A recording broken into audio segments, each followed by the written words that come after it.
Olá, sou Célio Antunes e esse é mais um ImpactaCast.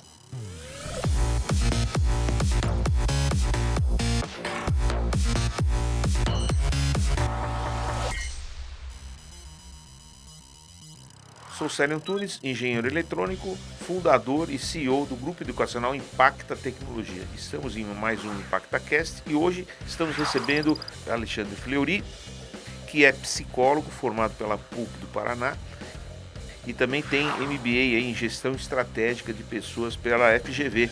Está aqui hoje, vamos bater um papo com ele sobre a área de recursos humanos, que é onde ele domina um assunto, e ele passou por diversas empresas de vários portos, que ele vai estar aqui comentando também, e hoje ele é diretor de pessoas de uma empresa também de tecnologia, né? Bem-vindo, Alexandre, ao nosso ImpactaCast. Obrigado, Célio, é um prazer.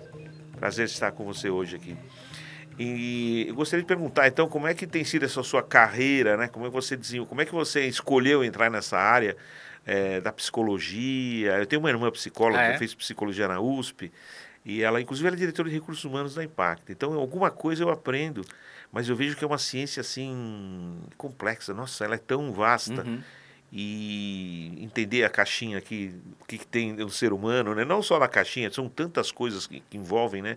Um ecossistema, né, de conhecimento na área de psicologia que eu estou sempre, assim, querendo ouvir mais, né? E Legal. como é que você entrou nessa área?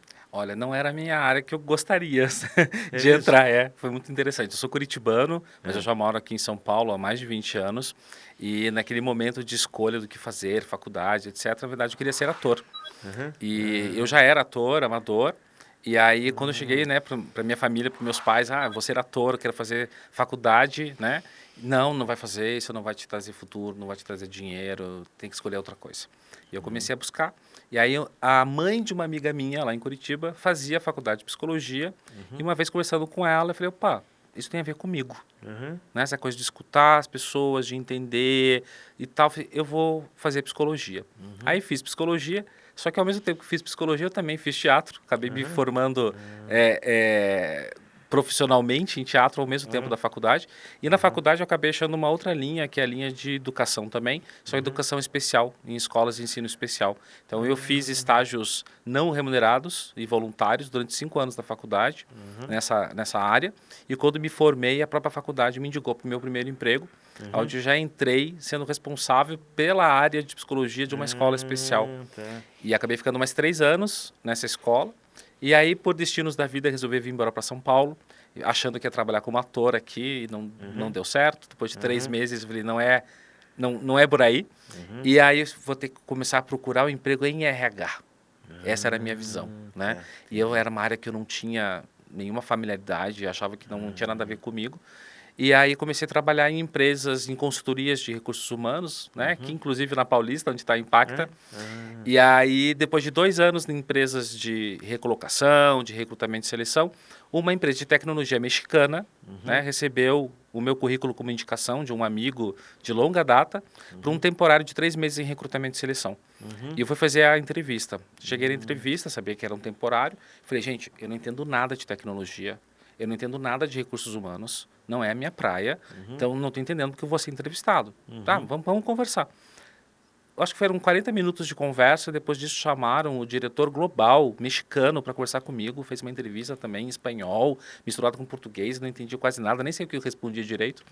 No final dessas 2 entrevistas me chamaram e falaram, a gente vai te contratar, 3 meses no recrutamento e seleção, e nesses 3 meses você vai ser avaliado para ser o responsável da área de capital humano em São Paulo.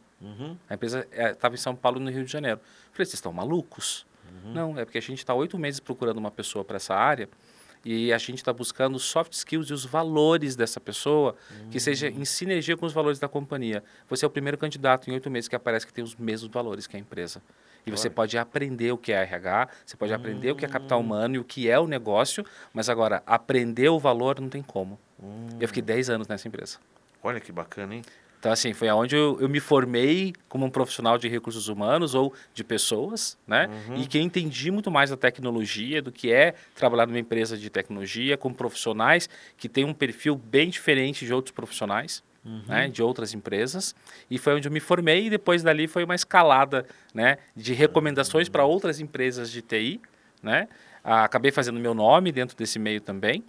E escapei 2 vezes, porque fui trabalhar numa empresa de office supply, né, de vendas de material de escritório, uma empresa americana, e depois uma empresa de cosmético francesa também. Mas depois disso, voltei para a TI e não tem como escapar. Acho que está no sangue já, Tá. sabe? Entendi. Tanto o RH como empresas de tecnologia. Que legal. E exatamente o que você está falando do soft skill, né? Porque eu vejo hoje em dia todo mundo focado no hard, no hard, no hard. E aí, inclusive, assim, é um assunto a ser discutido, né? É melhor fazer o EAD ou é melhor fazer o presencial? Às vezes me perguntam sobre isso, né? O que eu faço curso? Eu falo, ó, putz, o EAD tem uma série de vantagens, bacana e tal. Mas eu acho que o sujeito fica meio egocêntrico, né? Ele fica lá, eu sei, eu faço, eu aconteço, ele fica meio que isolado no EAD e nada como a pessoa fazer o presencial e estar participando, né? E desenvolvendo esse lado do soft skill, porque não adianta nada o hard, que nem eu estou achando muito interessante o seu caso, né? Você bateu com soft skill, e depois você vai desenvolver, né, os conhecimentos necessários para atuar na área. Então, eu acho que muito interessante, porque hoje a preocupação grande dos RHs é essa, né? Bater os jovens muitos chegam só com o hard. E depois, lógico, hoje a gente tem nos nossos currículos, inclusive, essa preocupação do soft skill. Mas é um aprendizado muito grande isso, né? Que você talvez leva até para a sua vida, né? No dia a dia. Como é que é esse seu conhecimento? Você também trazer isso para dentro do local que você trabalha. Completamente. E sabe uma coisa que eu venho desenvolvendo há muito tempo é a mentoria. Aí a mentoria é você fazer uma troca de experiências, né? De você colocar a sua visão sobre uma situação que outra pessoa também vive, para que outra pessoa tenha uma visão diferente da dela e isso amplie possibilidades de tomada de decisão, né? Então, assim, hoje eu trabalho o meu aprendizado de soft skill muito com mentoria. Tanto na empresa como mentoria externa também que eu faço para algumas pessoas. Mas a questão do soft skill, ela vem aparecendo muito fortemente nos últimos anos, principalmente pós-pandemia, que é onde parece que a maioria das pessoas esqueceram como se relaciona com outras pessoas, né? E agora a gente voltando para um presencial... Ficaram binário, né? Esqueceram que Exatamente. são átomos, né? E voltando para um híbrido, está tendo muito choque em relação ao soft skill, dessa questão de relação mesmo. Até porque quem está no híbrido, por exemplo, está trabalhando aqui, fazendo uma reunião contigo e tem pessoas também na tela fazendo reunião. Como é que eu lido com esse tipo de relação? Né? Mas voltando lá na sua pergunta inicial, né? Questão de EAD ou presencial. Eu sou meio disruptivo para algumas coisas e também meio provocativo em relação a algumas coisas. Que eu acho que a gente precisa ter aí uma autorreflexão para entender algumas coisas. Eu acho que independente de EAD, misto, né, ou presencial, depende muito mais da postura de quem está estudando, adquirindo o conhecimento. Né? Só que isso também está baseado numa questão de um processo educativo que a gente tem desde a infância, que na verdade é mais um processo social do que educativo. Vamos lembrar, quando você estava na escola, né, o professor, a professora chegava e falava, hoje a gente vai falar sobre triângulo isósceles. É a primeira vez que você escuta na sua vida sobre isso. E aí o professor, a professora está explicando sobre triângulo isósceles e no final pergunta, há alguma dúvida? Qual era a sua reação? Ou de quase todo mundo da sala? Ficar quieto, né? Fica quieto. Por que se fica quieto? Porque eu não posso demonstrar que eu não entendi ou eu não posso demonstrar que eu não sei. Porque você é chamado de burro, de incompetente, incapaz, etc. E socialmente isso não é bem visto. Pelo menos na nossa cultura mais latina. Né? Então a gente aprende desde pequeno que a gente não pode perguntar aquilo que a gente não sabe. Só que assim, é a primeira vez que você escuta sobre triângulo isósceles. O mínimo que você tem que assumir é que você não sabe. E que há sim dúvidas a serem perguntadas. Só que a gente aprendeu a não fazer perguntas para não ser chamado de burro. Então isso interfere em toda a nossa formação educacional, a gente tem essa interferência. A gente não pode fazer perguntas. Aí eu tenho que estar sozinho, pesquisando depois para poder entender, ou estudando em casa sozinho, perguntando por um colega, ou perguntando para uma pessoa de mais confiança, para eu poder fechar o meu conhecimento. E é por isso que muitas pessoas não saem tão formadas, seja do colégio, da escola, da faculdade. Por quê? Porque elas não se aprofundam em utilizar o professor, que deveria ser um instrumento de aprendizagem, para poder fazer essa alavancagem para uma questão social. Então, independente de EAD ou dependente de presencial ou misto, depende muito mais da minha postura de como que eu busco esse conhecimento e utilizo as ferramentas, seja um professor ou seja qualquer outra coisa, para que eu possa me desenvolver e aprender mais. Então, acho que depende muito mais da pessoa e da forma dela aprender ou se colocar no não saber. Você sabe que existem quando a gente fala de aprendizagem, eu gosto muito desse tema. Quando a gente fala de aprendizagem, existem algumas esferas. Existe uma esfera bem pequenininha, que é a esfera daquilo que eu sei que eu sei. São coisas que eu domino, né? Eu sei que eu sei dirigir, eu sei que eu sei várias coisas. Tem uma outra esfera que são coisas que eu sei que eu não sei. Eu sei que eu não sei andar de patins, né? Mas essa esfera, ela é um pouco maior do que a primeira. E a maior esfera de todas é tudo aquilo que eu não sei que eu não sei. E essa esfera, ela tem uma possibilidade tão grande que ela só se abre a partir do momento que eu tenho a humildade em buscar algo novo ou buscar interrogar algo que eu não conheço. E aí eu começo a conhecer coisas que eu não sabia que eu não sabia e começo a adquirir esse conhecimento. Então, a gente tem uma esfera de tudo aquilo que a gente não sabe que não sabe a ser explorado. Só que depende do meu comportamento, né, e da minha forma de buscar essa informação. E hoje, graças a Deus, com essa... Porque eu vim quando eu fiz engenharia eletrônica, a grande inovação que eu tive lá na minha vida, eu lembro que eu comprei uma secretária eletrônica para gravar a ligação do telefone em casa. Nossa, uma maravilha. Porque eu dependia de estar ou empregado ou alguém em casa para anotar o recado de quem ligava, senão o telefone ficava tocando sozinho. Então, a secretária eletrônica era uma maravilha, aquela fitinha, né? Gravava. Quer dizer, o mundo evoluiu tanto, mas tanto, mas tanto, mas tanto. Talvez a juventude... nem saiba, né, de onde a gente veio, para onde a gente está indo, né? Você é bem mais novo que eu, mas eu vim realmente de uma época pré-histórica, né? Telefone de disco de coisa, Eu também. né? Você também veio, Claro. né? Não é não mais novo que eu, então, né? Mas e hoje, quer dizer, com esse dispositivo aqui, né? A gente tem o mundo não, nós temos o universo, né, na mão. Uma coisa assim que... Então, isso um apoio, né? Hoje você vai buscar essa informação. Então, você não sabe naquele momento, mas você tem onde buscar, né? E muita ferramenta, YouTube, Google, etc. Então, isso eu acho que é a grande aliado hoje nesse processo. Você vê até a juventude sabe tudo, né? Você, meu sobrinho lá, você está conversando um assunto, e ele está lá quietinho. Aí daqui a pouco ele entra no assunto e começa a falar, ele entra com uma hora, eu falo assim, nossa, como é que você sabe isso? Não, eu acabei de pesquisar, vim aqui e já começa, tipo, sabe, é uma revolução, né? Sabe que a gente está, assim, com o surgimento da internet em 94, internet para o mundo privado, né? É um salto que está se acelerando cada vez mais. E a inteligência artificial, que é outro assunto também que eu vou querer ouvir de você Legal. um pouco. Quer dizer, como é que tudo isso, como é que também, aproveitando, né? Como é que essa inteligência artificial está entrando também nessa área da educação, do conhecimento, como é que isso está revolucionando? Legal. Deixa eu fazer um comentário antes, que você falou dessa questão de busca de conhecimento, da história do seu sobrinho, né?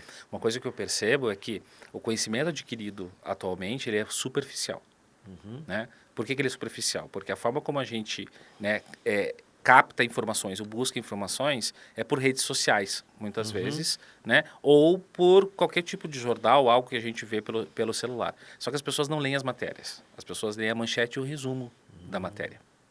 Então, assim, em rede social, você também lê um resumo de algo da visão de uma pessoa. Então, a forma como a gente está adquirindo conhecimento hoje... É raso. É raso, ou ele é superficial. Então, se você perguntou isso para o seu sobrinho, ele te respondeu porque ele acabou de ler. No dia seguinte, se você perguntar alguma coisa complementar, Não vai saber. ele não vai saber te responder. Aí precisa realmente de Exato. tempo, né? E de estudo. E aí a gente junta outras coisas já indo para sua outra pergunta, né? Então, quando a gente pensa em educação dentro das empresas, né, ou formação de pessoas dentro da empresa, a gente hoje forma as pessoas em hard skill e soft skill. E a gente precisa formar nos dois, como você falou. A pessoa pode chegar muito bem no seu hard skill, mas sempre tem algo a melhorar, porque a evolução é muito rápida, né? As tecnologias mudam muito rapidamente. E o soft skill para poder saber lidar com aquilo no dia a dia. Né? Então, assim, o profissional de tecnologia hoje, que não sabe trabalhar com colaboração, que é trabalho em equipe, e adaptabilidade... São profissionais que não estão prontos para um mercado de trabalho, não só de futuro, mas de uma realidade hoje. Né? Então, assim, são duas soft skills muito necessárias para um profissional de tecnologia, que muitas vezes está em projetos diferentes, com clientes ou empresas diferentes também, e tendo que se adaptar a realidades diferentes. Então, não adianta nada só saber tecnicamente, porque na hora de eu implantar ou desenvolver, né, qualquer coisa que eu esteja fazendo, eu preciso da interação humana para que aquilo aconteça, para que siga um cronograma de projeto e etc. Né? Acho que fugi um pouco da sua pergunta. Mas, enfim, voltando lá da questão da inteligência artificial também no meio de tudo isso. Você sabe que a minha visão maior é de que a gente ainda está no processo de transformação digital. Né? Até porque muitas empresas já conseguiram adaptar muitos dos seus processos digitalmente, mas tem muita coisa para fazer ainda. Então, aonde se investiu muito mais as companhias foi naquilo que é core para o negócio ou que vai trazer uma diferenciação para o seu consumidor ou para o seu cliente final. Então, as empresas conseguiram, né, essa transformação digital já e está muito acelerada nisso que é core do negócio. Agora, se você pega uma empresa dessa que está super avançada em relação ao produto que vende para o cliente ou a forma de contato com o cliente, e você vai ver as áreas mais back-office, são as áreas ainda que não têm um sistema próprio, são áreas que têm 3 ou 4 sistemas que não são integrados, ou que ainda não usa, né, sistemas com algoritmos para poder predizer algum tipo de comportamento, predizer algum tipo de situação que eu precise para sair da tarefa transacional e ir para a tarefa mais estratégica. Então, tem um mercado muito grande para ser desenvolvido ainda para as empresas investirem em transformação organizacional. E até mesmo para a nossa vida pessoal, né? Tem muita coisa aparecendo ainda. Então, como eu vejo que a gente ainda está nesse momento de transformação digital, quando a inteligência artificial chega agora, nesse boom, que é muito mais um boom de especulação, né, e de tentativas e de testes, dá um nó na cabeça das pessoas. Porque o que a gente já tem visto de inteligência artificial dá uma sensação para as pessoas que vão perder emprego, que tem cargos que não vão mais existir, ou que atividades que eu fazia não vou mais precisar fazer, então vai diminuir meu salário, tem um monte de coisa, né, acontecendo. E, na verdade, é uma integração. Né? Eu vejo a inteligência artificial integrando com toda essa transformação digital e integrando com a forma como eu faço. Por isso... E a necessidade de pessoas mais preparadas ainda, né? Para essa integração. O ponto de preparação, para mim, é o que eu já te falei, da competência de adaptabilidade. Sim. Para mim, essa é a competência de hoje para o resto da vida, né? É a adaptabilidade. Porque é eu poder adaptar. Como é que eu uso uma inteligência artificial, um sistema, um processo digital dentro daquilo que eu já faço de uma forma analógica, ou que eu já faço de uma forma mais transacional. Então, eu vou ter que vou deixar de fazer algo porque vai me chegar pronto e eu vou ter que investir em outro lugar. E agora, como é que eu me adapto a isso? O ser humano, para mudança, é terrível. O ser humano odeia mudança, né? Por natureza. Mesmo mudanças positivas, a gente reclama. Vou mudar para uma casa maior. Meu Deus do céu. E tem que contratar o caminhão. E tem que fazer tal coisa. E a internet não foi ligada. É um estresse mudança. Então, qualquer tipo de mudança para o ser humano é difícil. E para mim, me parece que, principalmente os profissionais de tecnologia, precisam começar a trabalhar essa questão de adaptabilidade, porque alguns processos que ele já executa hoje não vai executar, e ele precisa se adaptar a isso e também começar a ver que ele vai precisar ir para uma tarefa mais criativa ou mais estratégica.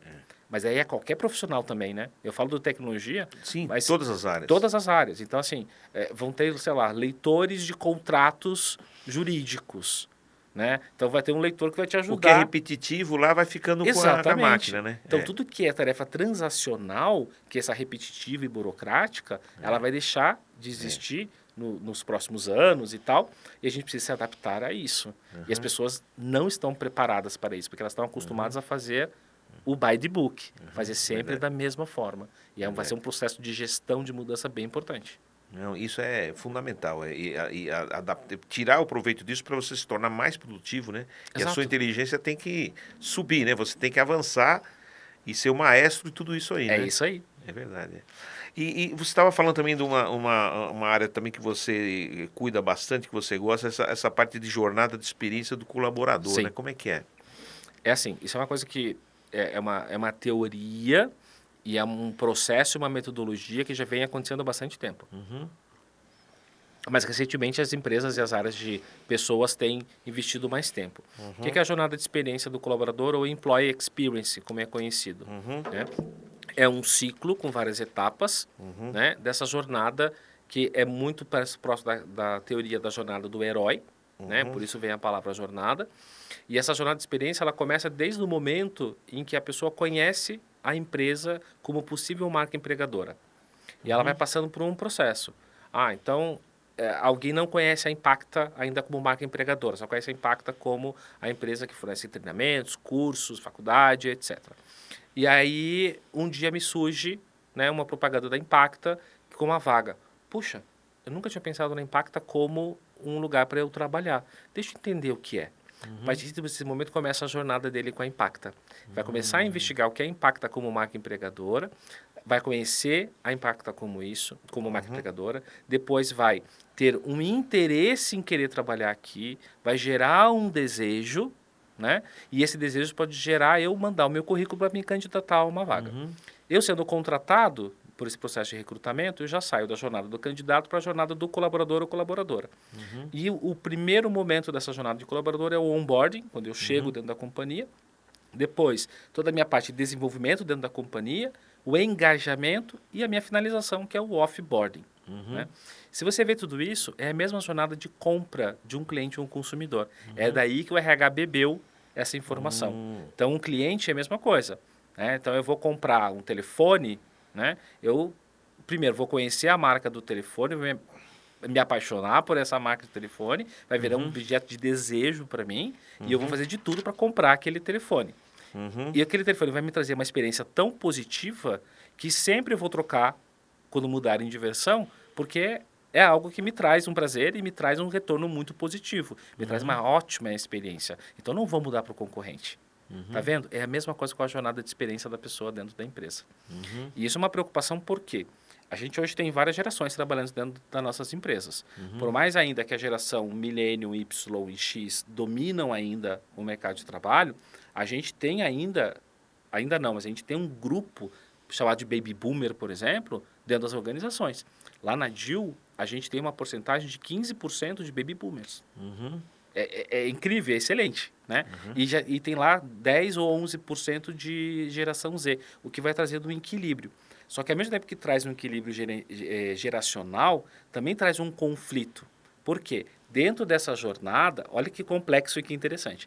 Dentro dessa jornada, a geração vai entender a empresa e vai comprar a empresa de uma forma diferente de outra geração.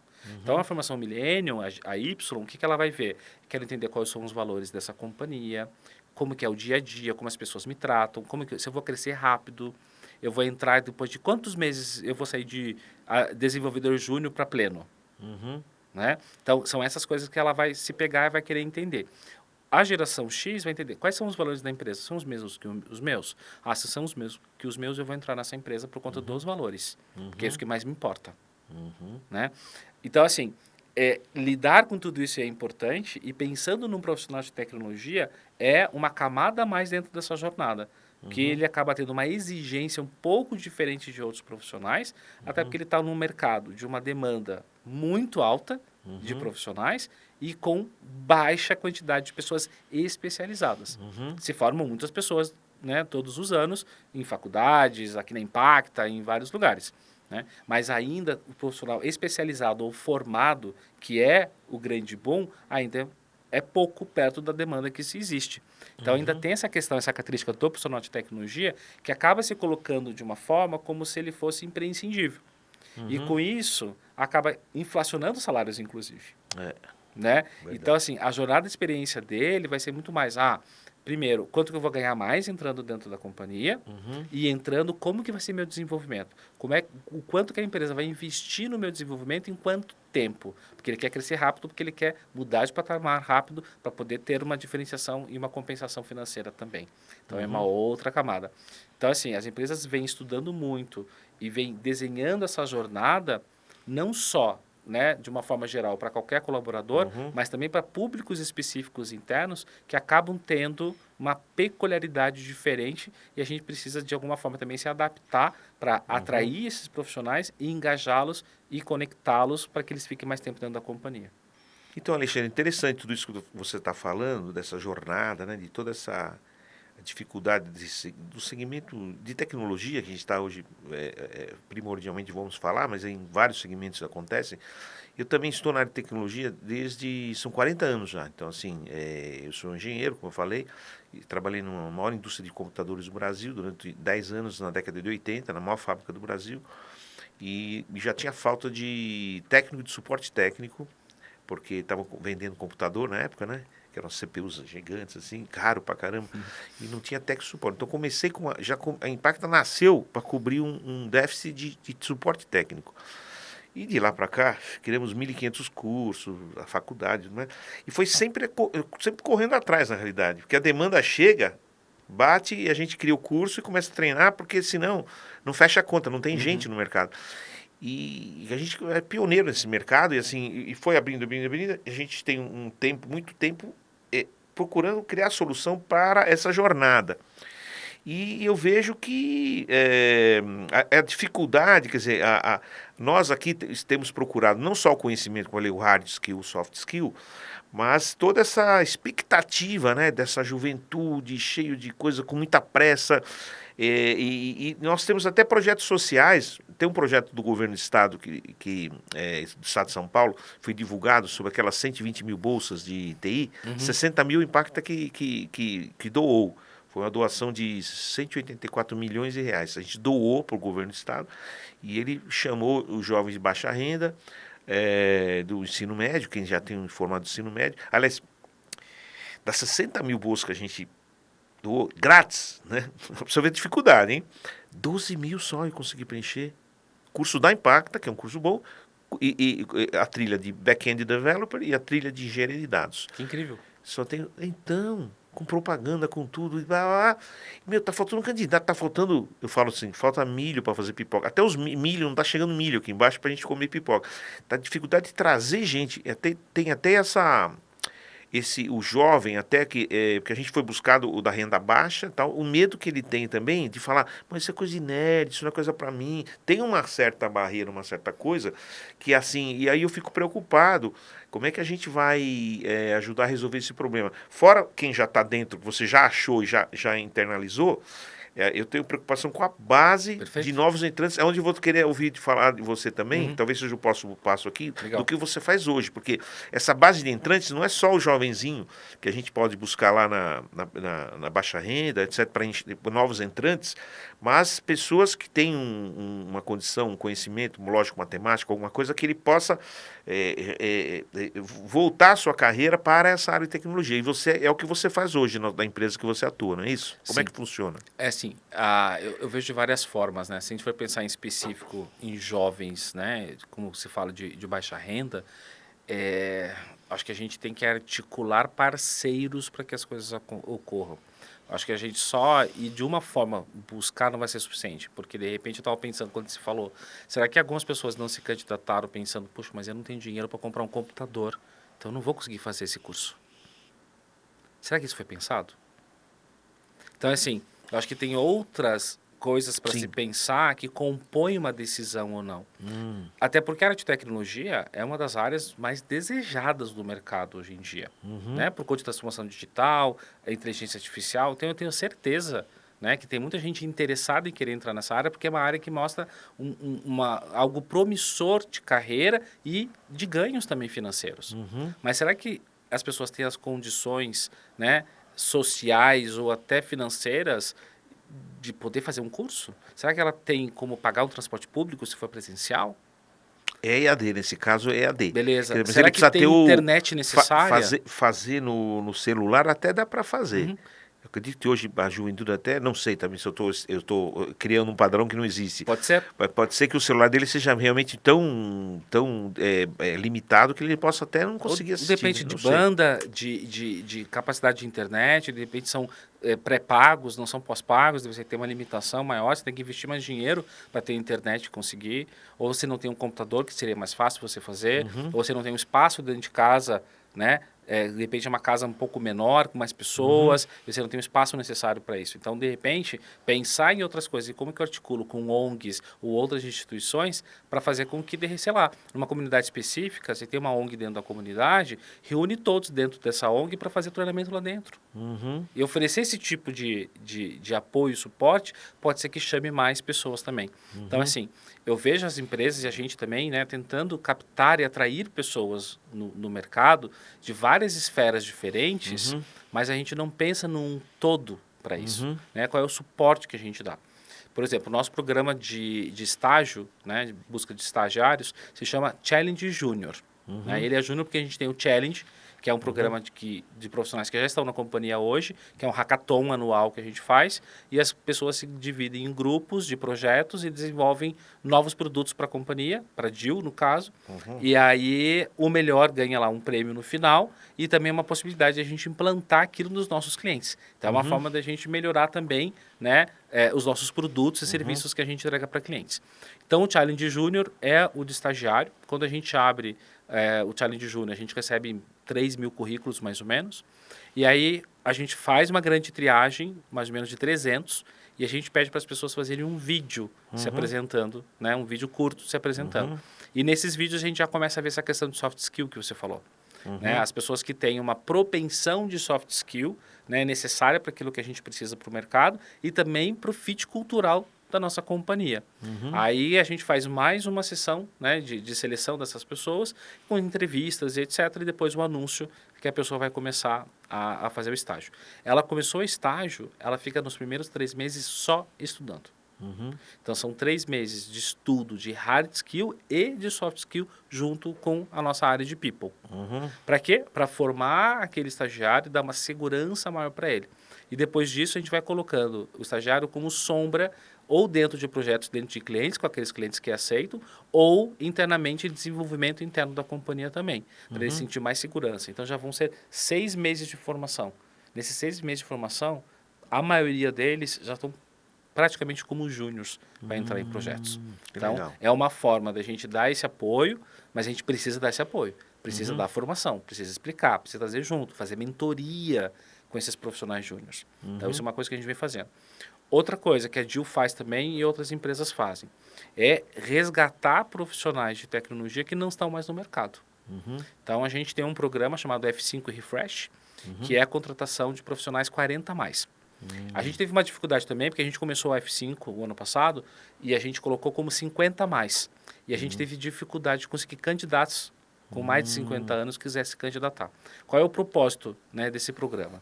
É a gente contratar profissionais, né, 40 ou 50 a mais, que têm uma longa história e experiência na área de tecnologia, mas estão desatualizados com o mercado.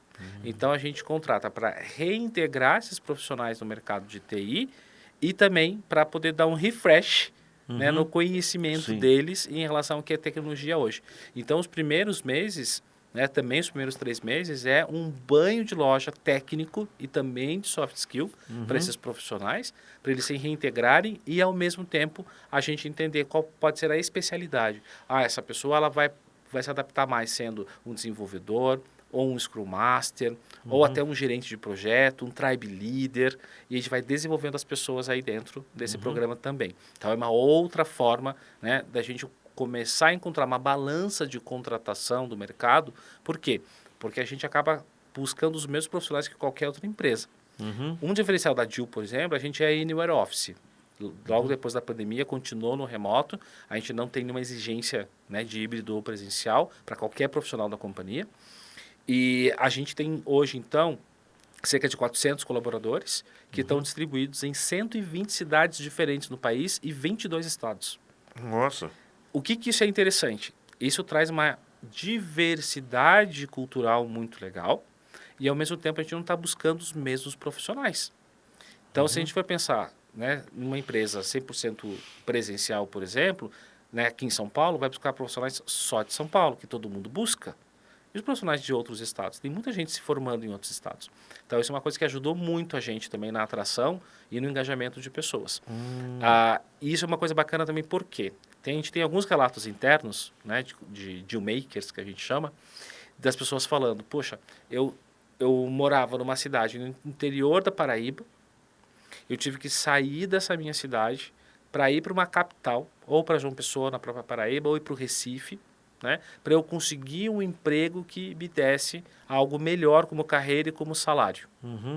Agora, na DIL, eu tenho isso trabalhando na minha cidade natal, porque eu não preciso sair de lá.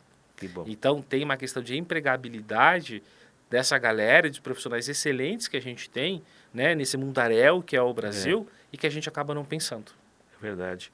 E esse jovem, esse profissional pode trabalhar hoje para o mundo todo, né? Exato. Eu recebi outro dia uma comitiva do Ministério da Indústria do Japão E eles vieram conhecer aqui o potencial dos jovens brasileiros para trabalharem aqui para o Japão. Aliás, o que tem de aluno nosso trabalhando no Canadá, Israel, daqui do Brasil, ganhando. Aliás, a disputa ficou mais acirrada ainda pelo Pagando em capital. dólar. Está ganhando em euro, ien, Exato. dólar. É isso aí. Nossa, tá difícil o negócio. A gente percebe isso. Tá difícil o negócio, né? Cada dia o canho subindo e a disputa antes era local. Agora, depois da pandemia, é uma disputa global. Exato. Então é um desafio gigante, né? E é bacana esse seu programa. Depois eu vou querer conversar com mais tempo, né, fora da Vamos nossa sim. entrevista, para conhecer, porque eu sempre estou procurando profissionais aqui orientar, né? Engenheiros, físicos, matemáticos. Aliás, não precisa nem. Dá para transformar, como você falou, se a pessoa tem o soft skill, a condição, o desejo de aprender, né, a adaptabilidade, etc., ela pode vir para a área de tecnologia. Tem tanta gente que, aliás, vem com conhecimento como psicólogo, por exemplo. E migra, sem dúvida. E ele vem com outros conhecimentos que ele vem enriquecer, porque se o cara só é binário, ele só sabe fazer código, ele tá limitado, ele não tem uma série uma visão holística, né, para trazer conhecimentos de outras áreas para a tecnologia, né? É. Então, eu acho que isso é muito importante e eu queria até citar uma iniciativa que a gente está fazendo aqui, no caso dos jovens, né? Até esse projeto do governo, a gente tem um programa que chama Impactando Vidas, né, que a gente tem aqui na Impacta, na Faculdade Impacta, e no qual nós temos quase 1.000 jovens já colocados no mercado, estagiando em empresas que são parceiras nossas aqui, Itaú, Bradesco, Stefanini, Tivit, Ambev Tech, SkyOne, entre muitas empresas. A gente vem buscar esses jovens, muitos a gente buscou na ETEC, lá formados na ETEC, já são jovens já bem diferenciados, né? Em Educaafro, em outras entidades, né? Procurando, e aí a gente cede algumas trilhas, coisas que a gente tem aqui à disposição, e acaba dando bolsa integral na faculdade, Impacta, né, e eles ficam 6 meses só estudando, com bolsa integral. E aí depois eles vão para o mercado, né? E praticamente nós temos tido um sucesso muito grande, sabe? Trazendo esse jovem, inclusive o que eles agarram, assim, porque assim, eles não tinham perspectiva nenhuma, de repente eles estão uma boa, ótima escola. Eles são apresentados para empresas que já começam, durante o primeiro semestre, começam a ministrar soft skills no horário da tarde, começa a conhecer esses jovens, e ele entra numa baita de uma empresa cheia de perspectiva e futuro, e ele fica 4 anos com a gente porque é um bacharelado. Ele, assim, a partir do momento que ele começa a estagiar, é um contrato tripartite, né, que é o aluno, a faculdade e o cliente, né? A empresa contratante. Então ele fica encarreirado 4 anos ali, crescendo. Aí a empresa precisa ser muito incompetente para perder esse cara. Já que ele já está 4 anos, ele pode ir para onde ele quiser ali dentro da empresa, né? É um futuro muito bacana. E eu estou contente porque é o seguinte, com isso, a rotatividade desses profissionais, ela tá zero, porque está todo mundo encarreirado, todo mundo contente, e eles vão sair para onde? Eu falo até com esses alunos, eu faço às vezes discurso, assim, vocês vão sair para onde? Vocês já estão no melhor lugar. Tudo bem, ninguém está com o pé amarrado em nenhuma cadeira. Ele pode depois, mas eu tenho uma teoria também, que eu acho que a pessoa tem que ficar no mínimo 5 a 7 anos, talvez o meu conhecimento tem muitas discussões, mas eu acho que assim, não dá para construir uma carreira com muita realização, com muita coisa entregue, em um ano e meio, é pouca entrega. Eu acho que assim, tem que dar resultado, e o resultado, as empresas hoje querem investir em quem vai realmente crescer junto, né? Eu não sei como é que você vê. Como é que você vê isso? Que eu vejo... Eu concordo em partes do que você fala, mas eu vejo uma realidade. Tá. E a realidade que eu vejo, principalmente dessa geração nova dentro do trabalho, eles não estão preocupados com carreira. Essa é uma preocupação sua, uma preocupação minha. A gente foi criado dessa forma. Né? Essa galera não está preocupada com carreira. Ela está preocupada em o nível de aprendizado que elas vão ter, o nível de tem ganho, desafio, né? Desafio e prazer no que está fazendo. Sim. A gente não, Se não tiver sentido... a gente não aprendeu a trabalhar por prazer, certo? Então, assim, essa palavra que você falou, tem que fazer sentido. Então, essa galera que está trabalhando nas nossas empresas, elas estão buscando um sentido, elas estão buscando um propósito, não uma carreira. E se ela não encontra aqui, ela vai tentar encontrar isso em outro lugar. Os nômades digitais, por exemplo, é isso. São profissionais que encontraram um propósito e eles estão trabalhando de qualquer lugar do mundo, viajando de um país para o outro, né, trabalhando para empresas, né, mas eles buscaram esse propósito. Então, não é uma carreira. Eu até falo na abertura nossa do semestre aqui, dentro da IBM, no auditório do Calouros, eu falo, eu falei essa coisa da carreira, da construção e tal, mas eu falo, você tem que entrevistar a empresa, né? Porque é o seguinte, se você tem a ver com aquela empresa, a empresa tem a ver com você. Então, antes de você, tem uma proposta, vou andar lá. Não, primeiro é o seguinte, você vai ver o que você. Aquilo lá é uma fábrica de cigarro. Você concorda com cigarro? Você fuma, você gosta, você tem um paixão por tabaco? Então tem a ver, tá? Aquilo lá é um frigorífico, mata boi dia e noite. Você é vegano, o que você é? Tem a ver com você? Então, assim, o que tem a ver com você? Então, primeiro você vai ver, legal, ainda mais em tecnologia, né? Quer dizer, você tem essa possibilidade de um monte de oportunidade, mas não vai pegar a primeira que aparece, pelo menos você vai ver, meu, o que tem a ver, não é? Eu acho que, assim, essa oportunidade da juventude, escolher, né, o sentido da vida numa empresa, né? E aí correr atrás do resto, né? Porque primeiro precisa ter o link, né? Você falou, você falou soft skill, não, você falou... Você bateu o soft skill ali, você tem cultural. o fit cultural, você bateu o fit cultural para poder seguir em frente, né? É isso aí. E sabe que você trocou num assunto que eu estava comentando mais cedo, que é essa questão, né? Muitas áreas de recursos humanos ainda não perceberam isso, mas acho que a maioria já percebeu. Que há muito tempo atrás, ou há pouco tempo atrás, melhor dizendo, né? Sei lá, uns 10 anos atrás, quem dominava a relação de contratação era a companhia, era a empresa. Então, se a gente fosse pensar numa porcentagem de domínio nesse processo, quem dominava era a empresa. Hoje está igualado em relação à empresa e o candidato ou a candidata. Ou até o candidato ou candidata tem um poder maior no processo de seleção do que a própria empresa. Né? Se for pensar no mercado de tecnologia, ainda mais. Né? Então, onde tem uma alta demanda e pouca escassez de pessoas, então esse jogo mudou, virou esse jogo. Então, hoje as empresas estão muito preocupadas em tentar atrair pessoas, né, para a sua empresa, diferentemente de como era antes. Antes você colocava lá um anúncio, se você trabalha numa grande empresa, a pessoa vinha por conta da sua marca. Eu quero trabalhar lá. Hoje não é mais assim, porque esse candidato ou candidata vai buscar informações sobre a sua reputação como companhia, como negócio, como marca empregadora, quais são os valores, como as pessoas são tratadas. Ela vai entrar no Glassdoor, entender quais são as avaliações das pessoas que já trabalham ou trabalharam dentro dessa companhia. Então, essa jornada de conhecimento da companhia, né, ela é muito importante por conta disso, porque as pessoas escolhem onde elas estão querendo trabalhar. Não é mais a empresa que escolhe o candidato. Esse jogo virou já faz um tempo.